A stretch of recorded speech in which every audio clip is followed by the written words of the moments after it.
നമസ്കാരം ആർപി. നമസ്കാരം. ചൈനയിൽ ആകപ്പാടെ കുഴപ്പമാണ്. അതിന്റെ കാരണം ഭാരതീയരാണ് എന്നാണ് ചൈനക്കാർ പറയുന്നത്. മൊത്തത്തിൽ സാമൂഹ്യ മാധ്യമങ്ങളിൽ ചൈനയുടെ ഒരു ദുരവസ്ഥ. ഇത്ര കാലം ചൈന ലോകത്തിന്റെ മുമ്പിൽ പ്രചരിപ്പിച്ചുകൊണ്ടിരുന്ന ഞങ്ങൾ വലിയ സാമ്പത്തിക ശക്തിയാണ്, എല്ലാം ശുദ്ധമാണ്, ഭാരതം മോശമാണെന്നുള്ളൊരു പ്രചാരണമായിരുന്നു അവിടെ നിന്നുണ്ടായി. ഇപ്പോൾ തിരിച്ചടികൾ ഉണ്ടാവുകയാണ്. എന്താണ് ആർപി അതിനെ കുറിച്ചുള്ളൊരു അഭിപ്രായം? ഇല്ല, ഇതൊരു വലിയ തമാശയായിട്ട് നമുക്ക് ഒറ്റയടിക്ക് തോന്നും. ഇൻസ്റ്റാഗ്രാമിലും നമ്മളുടെ ട്വിറ്ററിലും ഒക്കെ ഇത് വലിയ തമാശയായിട്ടാണ് ആഘോഷിക്കപ്പെടുന്നത്. പക്ഷെ അതിനപ്പുറത്ത് ഒരു വലിയ മനുഷ്യ ദുരന്തത്തിന്റെ ഒരു പശ്ചാത്തലം അല്ലെങ്കിൽ ആ ഒരു സൈഡ് കൂടെ ഉണ്ട്. അപ്പോൾ ഇടക്കാലത്ത് ചൈനയിലെ ജോലി ചെയ്യുന്ന ഖനി തൊഴിലാളികളുടെ ദുരവസ്ഥയെക്കുറിച്ച് ഇടയ്ക്ക് റിപ്പോർട്ടൊക്കെ ഉണ്ടായിരുന്നു. ചില അന്തർദേശീയ മാധ്യമങ്ങൾ അത് റിപ്പോർട്ട് ചെയ്തിരുന്നു. ചില ഫോട്ടോഗ്രാഫർമാർ ഈ ഖനി തൊഴിലാളികളുടെ അവസ്ഥയെക്കുറിച്ച് എഴുതുകയൊക്കെ ചെയ്ത് അതിലൊരു ഫോട്ടോഗ്രാഫറെ പിന്നീട് കാണാതാകുകയൊക്കെ ചെയ്തിട്ടുണ്ട്. അപ്പം അങ്ങനെ നിരവധി കാര്യങ്ങൾ ഉണ്ടായിട്ടുണ്ട്. 18 മണിക്കൂർ വരെയൊക്കെ ജോലി ചെയ്യുക, കൊച്ചു കുഞ്ഞുങ്ങളും അവരോടൊപ്പം ജീവിക്കുക. അപ്പം അങ്ങനെ ഒരു വല്ലാത്ത അവസ്ഥ. ഇത് അന്ന് വലിയൊരു ചർച്ചയാവാതെ ചൈനയ്ക്ക് മാനേജ് ചെയ്യാൻ സാധിച്ചു. ചൈനയുടെ ഈ പകിട്ടും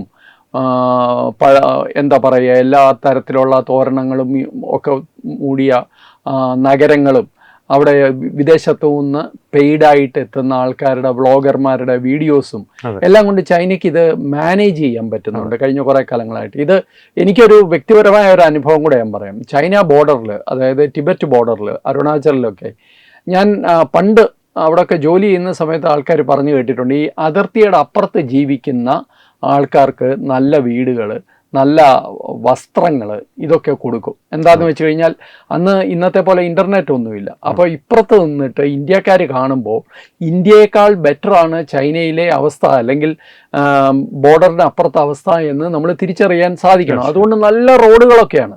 ഇവിടെ റോഡുകൾ മോശമാണ്, അവിടെ നല്ല റോഡുകളാണ്, വലിയ വാഹനങ്ങളൊക്കെ വരും. അതുപോലെ അവിടുത്തെ നല്ല വീടുകളൊക്കെ നമുക്ക് ഇവിടെ നിന്ന് കഴിഞ്ഞാൽ കാണാൻ പറ്റുന്ന ദൂരത്തിലൊക്കെ നല്ല വീടുകളും നല്ല ആൾക്കാരും വസ്ത്രങ്ങളും ഒക്കെയാണ്. പക്ഷേ ഇതെല്ലാം ചൈനയുടെ ഒരു മെയ്ഡപ്പ്, ഒരു നാടക കമ്പനിയാണ്. ഇത് നാടക കമ്പനിയാണ്. അപ്പോൾ അതുതന്നെയാണ് ചൈന വിശാലാർത്ഥത്തിൽ കഴിഞ്ഞ കുറേ വർഷങ്ങളായി ചെയ്യുന്നതെന്ന് ഇന്നിപ്പോൾ ലോകത്തിൻ്റെ മുമ്പിൽ കാണിച്ചു കൊടുക്കുകയാണ് ഇന്ത്യൻ ബ്ലോഗർമാർ ചെയ്തത്. നമുക്കെല്ലാവർക്കും അറിയാവുന്ന കാര്യമാണ് നമ്മുടെ കമ്മ്യൂണിസ്റ്റ് രാജ്യങ്ങളുടെ അവസ്ഥ. അതായത് ചൈന മാറ്റി നിർത്തിയാൽ കമ്മ്യൂണിസ്റ്റ് ക്യൂബ, അതേപോലെ നോർത്ത് കൊറിയയിൽ നമ്മൾ നിരവധി വീഡിയോകൾ കണ്ടിട്ടുണ്ട്. ഈ യന്ത്രമനുഷ്യന്മാർ കീ കൊടുത്താൽ എങ്ങനെയാണ് ഒരുപോലെ കൈയടിക്കുക, അതുപോലെ കൈയടിക്കുക, അതുപോലെ ചിരിക്കുക, അതുപോലെ കരയുക, ഭരണകർത്താവിൻ്റെ ഹെയർ സ്റ്റൈൽ ഇമിറ്റേറ്റ് ചെയ്ത ശിക്ഷ കൊടുക്കുക, ഇത്തരം കാര്യങ്ങളൊക്കെയാണ് നോർത്ത് കൊറിയയിൽ നടക്കുന്നത്. നമ്മുടെ മലയാളി വ്ളോഗർമാരുൾപ്പെടെ അവിടെ പോയി യഥാർത്ഥ സ്ഥിതി കാണിച്ചു തന്നിട്ടുണ്ട്, വീഡിയോയിൽ കാണിച്ചു തന്നിട്ടുണ്ട്. ഇത് തന്നെയാണ് ക്യൂബയുടെ അവസ്ഥയെന്നും നമുക്ക് മലയാളികൾക്ക് പോലും അറിയാം. കാരണം ഈ പറയുന്ന പോലെ അങ്ങനത്തെ പല വീഡിയോകളും വന്നിട്ടുണ്ട് ഈ കാലത്ത്. പക്ഷേ ചൈനയെ സംബന്ധിച്ച് നമ്മളുടെ പെർസെപ്ഷൻ, അത് കേരളത്തിലെ മധുര മനോജ്ഞ ചൈന എന്നൊക്കെ പറഞ്ഞ് വലിയ വികാരം കൊള്ളുന്നവരുടെ മാത്രമല്ല, പൊതുവേ നമ്മളുടെ മലയാളികളുടെ എല്ലാ ഒരു ചിന്ത എന്ന് വെച്ച് കഴിഞ്ഞാൽ കമ്മ്യൂണിസ്റ്റ് ചൈനയാണ്. പക്ഷേ കമ്മ്യൂണിസത്തിലൂടെ മുതലാളിത്തം ആണെങ്കിൽ പോലും വലിയ തോതിൽ ഒരു ഡെവലപ്ഡ് രാജ്യമായി ചൈന മാറിയിരിക്കുന്നുവെന്ന്. എന്നാൽ ഇത് നഗരവൽകൃതമായ ഒരു ഡെവലപ്മെൻറ്റ്, അല്ലെങ്കിൽ അവർ കാണിക്കണമെന്ന് ആഗ്രഹിക്കുന്ന ഭാഗങ്ങൾ മാത്രം കാണിച്ചുകൊണ്ടുള്ള ഒരു കാര്യമാണ് എന്നിപ്പോൾ മനസ്സിലായിരിക്കുന്നത്. അതാണ് എനിക്ക് തോന്നുന്നത് ഈ വീഡിയോസിൻ്റെ ഒരു ആകത്തുക, അല്ലെങ്കിൽ ഒരു സംക്ഷിപ്തമായിട്ട് ഇതിനെക്കുറിച്ച് പറയാൻ പറ്റുന്നത്. പക്ഷെ ഒരു തരത്തിൽ ചൈനയുടെ ഭാഗത്തു നിന്നുള്ള പ്രതികരണം നോക്കുമ്പോൾ അവരുടെ ഈ ഗ്ലോബൽ ടൈംസ് പോലും ഇതിനെതിരെ പ്രസ്താവനകൾ ഇറക്കുകയും ലേഖനങ്ങൾ എഴുതുകയും ചെയ്തു. അത്തരത്തിലൊരു ഉലച്ചിൽ അവരുടെ ഒരു ഭരണവ്യവസ്ഥയ്ക്ക് ഉണ്ടായിട്ടുണ്ടെങ്കിൽ അവരിത്രയും കാലം സൂക്ഷിച്ചിരുന്ന ഒരു ഇരുമ്പ് തിരശീല ഏതോ തരത്തിൽ നമ്മുടെ വ്ളോഗർമാർക്ക് തകർക്കുവാൻ സാധിച്ചു എന്നുള്ളത് ഞാൻ വിശ്വസിക്കുന്നത്. ഇത് വെറുതെ ഒരു വ്ളോഗർമാർ കുറച്ചുപേര് പോയി ചെയ്തതല്ല, ഇത് വളരെ കോർഡിനേറ്റഡ് ആയിട്ടുള്ള ഒരു ആക്രമണമാണെന്ന് തന്നെയാണ്. അതായത് തിരിച്ചടി. കാരണം ചൈന നമുക്കിട്ട് പണി തരുന്നത് ആദ്യമായിട്ടല്ല. ചൈന ലോകത്തിന്റെ മുമ്പിൽ, ഞാൻ തന്നെ നമ്മൾ ഇൻസ്റ്റാഗ്രാമിലൊക്കെ സ്ഥിരം കാണുന്നതാണ്, ലോകത്തിലെ ഏറ്റവും വൃത്തികെട്ട രാജ്യം ഏതാണ്, വൃത്തിയില്ലാത്ത രാജ്യം ഏതാണ് എന്നൊക്കെ ഇങ്ങനെ റോഡ് സൈഡിൽ നിന്ന് ആൾക്കാരോട് ചോദിപ്പിക്കുക. ഈ ചോദ്യങ്ങൾക്ക് ഉത്തരമായിട്ട് ഇന്ത്യയാണെന്ന് ആദ്യം തന്നെ പറയിപ്പിക്കുക. അത് പല രാജ്യങ്ങളിലും ആൾക്കാർ. അപ്പൊ ഇത്തരം വീഡിയോസ് ആരാണ് അപ്ലോഡ് ചെയ്യുന്നതെന്ന് അന്വേഷിച്ച് പോയി കഴിഞ്ഞാൽ ഇത് അവസാനം ചൈനക്കാരൻ്റെ കയ്യിലെത്തും. തീർച്ചയായിട്ടും. അപ്പോൾ ഇത് നിരന്തരം ഭാരതത്തെ നാണം കെടുത്താനും ഭാരതത്തിൻ്റെ വളർച്ചയെ ഇല്ലാതെ തെറ്റാണ് അല്ലെങ്കിൽ മോശമാണ് എന്ന് കാണിക്കാനുമുള്ള ഒരു ശ്രമം ചൈനയുടെ ഭാഗത്തു നിന്നുണ്ട്. ഇനി അതിൽ മാത്രം ഒതുങ്ങി നിന്നിരുന്നെങ്കിൽ വേണ്ടില്ലായിരുന്നു. സൈബർ അറ്റാക്സ് ഉണ്ട് നമ്മുടെ നേരെ. നമുക്കറിയാമല്ലോ, മുംബൈയിലെ പവർ സ്റ്റേഷൻസിനെ വരെ ബാധിക്കുന്ന തരത്തിൽ സൈബർ അറ്റാക്ക് നടത്തിയ രാജ്യം ഏതാണെന്ന് ചോദിച്ചു കഴിഞ്ഞാൽ ചൈനയാണ്. നമ്മളുടെ ഇൻസ്റ്റലേഷൻസിനെയൊക്കെ ബാധിച്ചാണ്. ഈവൻ ട്രെയിൻ സർവീസ് പോലും മുംബൈയിൽ നിശ്ചലമായ അവസ്ഥയുണ്ടായിട്ടുണ്ട്. അപ്പോൾ എല്ലാ അർത്ഥത്തിലും ചൈന നമുക്കെതിരെ എല്ലാവിധ സൗകര്യങ്ങളും അവരുടെ ഉപയോഗിക്കുകയും മറുവശത്ത് അവരുടെ ഭാഗം വളരെ നീറ്റ് ആൻഡ് പെർഫെക്റ്റ് ആണ് എന്ന് കാണിക്കാൻ ഒരു ശ്രമം നടത്തുകയും ചെയ്തു. അതാണ് നമ്മൾ പൊളിച്ചത്. അത് വലിയ കാശൊന്നും ചെലവഴിക്കാതെ പൊളിച്ചു എന്നുള്ളതാണ് അതിൻ്റെ രസം.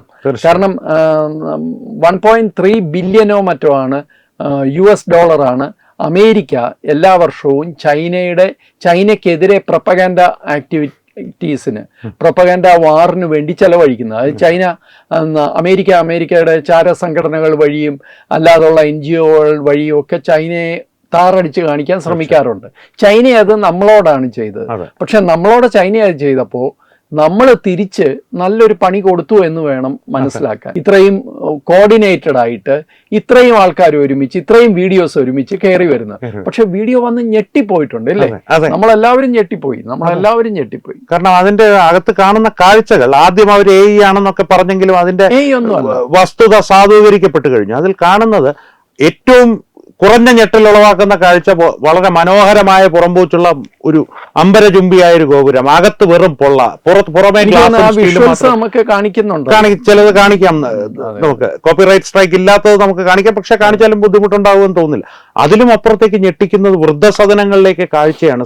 ശൗചാലയങ്ങളിൽ തന്നെ താമസിക്കുന്ന വൃദ്ധന്മാരായ ജനങ്ങൾ, നെഞ്ചൊപ്പം വെള്ളത്തിൽ ദിവസവും നടക്കേണ്ടി വരുന്ന ജനങ്ങൾ നടക്കുന്ന, അതുപോലെ ഒരു ബോയ്സ് ഹോസ്റ്റലിന്റെ ഇത് കാണിക്കുന്നുണ്ട്, അവിടുത്തെ വൃത്തിയുടെ. അതുപോലെ ആഹാര രീതികൾ, മനുഷ്യൻ ഉപയോഗിച്ച ആഹാരത്തിന്റെ അതിന്റെ എണ്ണ എടുത്ത് ഉപയോഗിച്ച് ഡ്രെയിനേജിൽ നിന്ന് വെള്ളം എടുക്കുക. അപ്പൊ ഇതൊക്കെ ചൈനയിൽ നടക്കുന്ന കാര്യങ്ങളാണ്. അപ്പൊ ഇതിന് വേറൊരു വശം കൂടിയുണ്ട്. ഇത് ചൈനയിലെ സമൂഹത്തിലെ ഉച്ചനീചത്വം കൂടാണ് ഇത് കാണിക്കുന്നത്. തീർച്ചയായിട്ടും എർബൻ അതേപോലെ റൂറൽ പോപ്പുലേഷൻ തമ്മിലുള്ള അജഗജാന്തര വ്യത്യാസം കൂടാണ് കാണിക്കുന്നത്.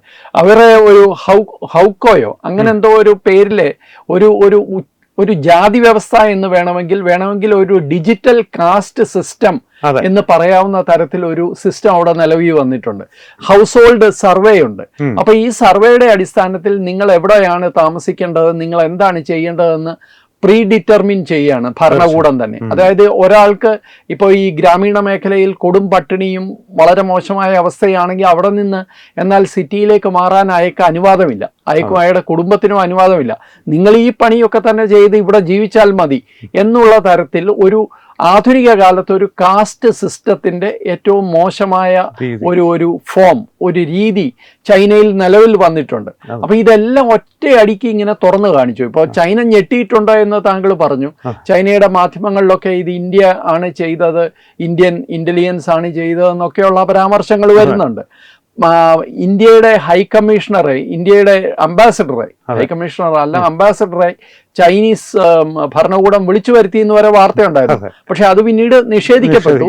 പക്ഷെ മാധ്യമങ്ങളിലൂടെ ചൈന വലിയ തോതിൽ ഇത് അങ്ങനെയൊന്നും അല്ല, ഇത് AI ആണ് എന്നൊക്കെ പറയാൻ ശ്രമിക്കുന്നുണ്ട്. അതിന്റെ അർത്ഥം എന്ന് വെച്ചാൽ ചൈന പെട്ടെന്ന് അസ്വസ്ഥരായി എന്നുള്ളതിൽ യാതൊരു മുൻപെങ്ങുമില്ലാത്ത തരത്തിലൊരു അസ്വസ്ഥത ഏൽപ്പിക്കുവാൻ. കാരണം നമ്മള് ഒരു തരത്തിലും ചൈനീസ് ഭരണകൂടത്തെയോ ചൈനയുടെ രീതികളെയോ അനുകൂലിക്കുന്ന ആളല്ല എന്നെ സംബന്ധിച്ചിടത്തോളം. ചൈന നമ്മുടെ ശത്രു രാജ്യമാണ്. ഞാൻ എപ്പോഴും പറയുന്നത് പാകിസ്ഥാനെക്കാട്ടി കൂടുതൽ നമ്മൾ ശ്രദ്ധിക്കേണ്ടത് ചൈന. പക്ഷേ നമ്മൾ പോലും വിചാരിച്ചില്ല ചൈനയിലെ അവസ്ഥ ഇത്ര പരിതാപകരമാണ്. കാരണം അത്ര സമർത്ഥമായിട്ട് ഇത് മൂടി വെക്കാൻ അവർക്ക് സാധിച്ചിട്ടുണ്ട്. തുടക്കത്തിൽ RP പറഞ്ഞതുപോലെ ഇതൊരു തമാശയായിട്ടാണ് ഇൻസ്റ്റാഗ്രാമിലൊക്കെ ആഘോഷിക്കപ്പെടുന്നതെങ്കിൽ പോലും ഒരു വലിയ ജനതയുടെ ദുരിതമാണ് ഇത് ചൂണ്ടിക്കാണിക്കുന്നത്. അല്ല മനോജ്, ഈ പറയുന്ന പോലെ 50 വർഷം മുമ്പിലാണ് ഞങ്ങൾ എന്നാണ് അവർ നിരന്തരം പറഞ്ഞുകൊണ്ടിരിക്കുന്നത്. ഇന്ത്യയൊക്കെ കിടക്കുന്ന കണ്ടില്ലേ? ഇന്ത്യ പ്രോഗ്രസ് ചെയ്യുന്നുണ്ടെങ്കിലും ഇന്ത്യ എല്ലാം കൊണ്ടും പെർഫെക്റ്റ് ആണെന്നോ ഇവിടെ ന്യൂനതകൾ ഇല്ലെന്നോ നമുക്ക് പറയാൻ പറ്റില്ല. പക്ഷെ അറ്റ്ലീസ്റ്റ് ഇന്ത്യ ഡെമോക്രസിയാണ്. ഇന്ത്യ ഒരു ജനാധിപത്യ രാജ്യമാണ്, മറ്റേതൊരു പൂർണ്ണ ഏകാധിപത്യ രാജ്യമാണ്. അപ്പോൾ ഒരു ഏകാധിപത്യ രാജ്യത്ത് ഉണ്ടാകുന്ന ഡെവലപ്മെന്റ്, ഇപ്പോൾ അവർക്ക് ചൈനീസ് ഉൽപ്പന്നങ്ങൾ വില കുറച്ച് വിൽക്കാൻ സാധിക്കുന്നുണ്ടെങ്കിൽ അത് മനുഷ്യാധ്വാനത്തിൻ്റെതായ ഒരു ചൂഷണമുണ്ട്. തീർച്ചയായിട്ടും ഇവിടെ അതില്ല. ഇവിടെ ആ ചൂഷണമില്ല. ഇവിടെ 8.5 മണിക്കൂർ ജോലി, അതിൽ കൂടുതലുണ്ടെങ്കിൽ ഓവർ ടൈം, അല്ലെങ്കിൽ തൊഴിലാളികളുടെ അവകാശം സംരക്ഷിക്കാനുള്ള കൃത്യമായ നടപടികളൊക്കെ ഉണ്ട്. പക്ഷെ അവിടെ അതില്ല. അവിടെ ചോദിക്കാനും പറയാനും ആരുമില്ല. അപ്പൊ അവർക്ക് കുറെ കൂടെ ലാഭത്തിന് അത് വിറ്റഴിക്കാൻ അവർക്ക് സാധിക്കുന്നുണ്ടെങ്കിൽ അതിന്റെ പിന്നിൽ മനുഷ്യനെ പൂർണ്ണമായിട്ട് ചൂഷണം ചെയ്തതിന്റെയും കൂടെ ഫലമാണ് ഇത്. നമ്മൾ എടുത്തെടുത്ത് നമ്മൾ പറയാത്തത് നമ്മുടെ മര്യാദ കൊണ്ടാണ്. അപ്പോ ഞങ്ങൾ 50 വർഷം മുമ്പിലാണ് എന്ന് പറയുന്ന ഈ രാജ്യമാണ്. അതിലെ ഒരു വീഡിയോയിൽ നിങ്ങൾക്ക് കാണാൻ സാധിക്കും, ഈ റോഡിലെ സ്ട്രീറ്റില് പച്ചപ്പാണ് എന്ന് കാണിക്കാൻ പ്ലാസ്റ്റിക് കൊണ്ടുണ്ടാക്കിയ ഈ നമ്മൾ ചീപ്പായിട്ട് പ്ലാസ്റ്റിക് കൊണ്ടുണ്ടാക്കുന്ന ഇലകളും പൂക്കളും ഒക്കെ ഉണ്ടല്ലോ, അതൊക്കെ വെച്ചു പിടിപ്പിക്കുന്ന ഒരു തൊഴിലാളിയെ കൂടി ഒരാൾ വീഡിയോ എടുത്ത് കാണിച്ചു തന്നിട്ടുണ്ട്. അപ്പൊ ഇതെല്ലാം കൂടെ വെച്ച് നോക്കുമ്പോൾ ഒരു രാജ്യം ഈ ലോകത്തെ മുഴുവൻ കളിപ്പിക്കുകയല്ലേ, ഞങ്ങൾ എന്തോ ഭയങ്കര സംഭവമാണെന്ന് പറഞ്ഞു.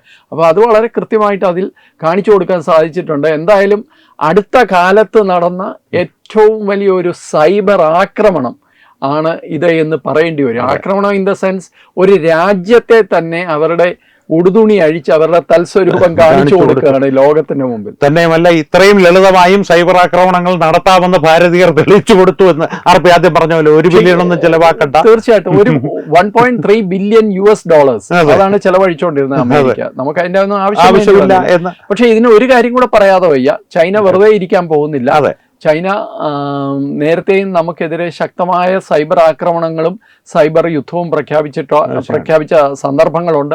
തീർച്ചയായിട്ടും ചൈന ആകെ നാണം കെട്ടിരിക്കുന്ന അവസ്ഥയാണ്. എന്തായാലും ചൈനയിൽ നിന്ന് വരും ദിവസങ്ങളിൽ നമ്മൾ പ്രതികരണങ്ങളോ അല്ലെങ്കിൽ ഇത്തരത്തിലുള്ള എന്തെങ്കിലും നമ്മൾ പ്രതീക്ഷിക്കേണ്ടതാണ്. തീർച്ചയായിട്ടും എന്താകും ഇതിന്റെ വികാസം എന്നുള്ളത് വരും ദിവസങ്ങളിൽ കാത്തിരുന്ന് കാണാം. അപ്പോൾ വീണ്ടും ഈ വിഷയത്തിൽ നമുക്ക് ചർച്ചകൾ എടുക്കേണ്ടി വന്നേക്കാം. വീണ്ടും കാണാം ആർപ്പി. വളരെ നന്ദി. ഈ ആ വിഷ്വൽസ് നമുക്ക് ഒന്നുകൂടെ കാണാം. തീർച്ചയായിട്ടും. നമസ്കാരം.